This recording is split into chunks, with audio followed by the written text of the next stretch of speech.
Paid â bod ofyn defnyddio dy Gymraeg. Neges Eden y bore yma wrth iddanu plant ysgol Llangynnwr ger Caerfyrddin. Roedd y perfformiad yma yn rhan o ymgyrch Comisiynydd y Gymraeg i gael mwy ohonom ni i ddefnyddio'r iaith bob dydd. Os ydych yn siarad Cymraeg, byddai'n helpu i chi i cael job. Pan fyddai'n hŷn, byddaf yn hoff iawn o bod yn athrawes ac i dysgu pobl eraill i siarad Cymraeg. Mae neges bwysig yn ôl Merched Eden.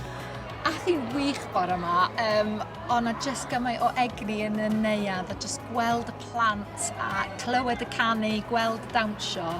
Ac oedd o'n deimlad lyflu, nath o fynd â ni nôl. Nath o fynd â ni nôl. Y neges ydy i ddefnyddio dy Gymraeg, i fwynhau y Gymraeg, i weld a chlywed y Gymraeg. A dyna nath ni weld bore yma. Heb i mam wneud y penderfyniad yna o anfon fi i ysgol Cymraeg, byswn ni ddim yn neud beth dwi'n neud rwan, a byswn ni ddim wedi cael y gyrfa dwi'n neud.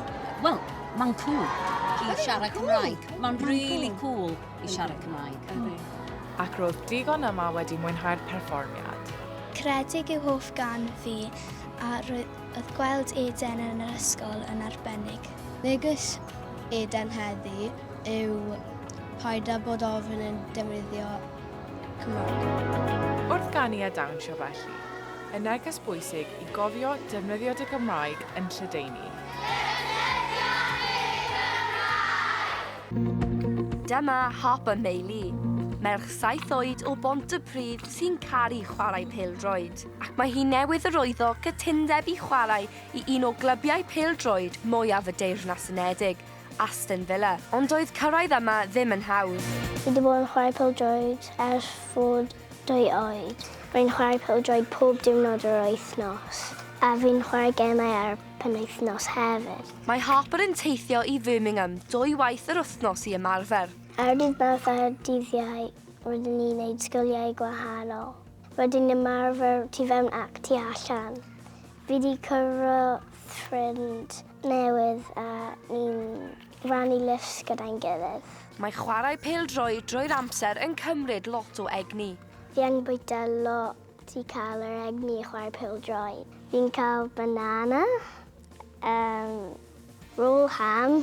Mae dad yn coginio bwyd cyn fi'n chwarae i Aston ar ffwrdd lan.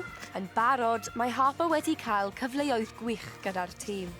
Rydw i wedi bod yn masgot am un o'r gemau am Aston a oedd yn profiad anhygoel. Ac yn ôl ei athrawes, mae Harper wedi ysbrydoli llawer o ferched eraill yn yr ysgol. Mae'n amlwg nawr bod mwy o ferched o fewn yr ysgol yn chwarae dîmau lleol.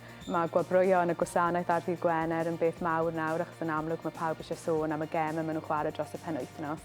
So mae'n amlwg bod cael Harper fewn yr ysgol wedi gwneud budd mawr i'r holl merched yma'n cymryd rhan ym pêl-droed. Top tips fi yw ymarfer a lot a dyfal barhau. Yn 7 oed, mae Harper yn barod wedi cyflawni lot. Felly cofiwch yr enw, Harper Meili, seren pêl-droed y dyfodol.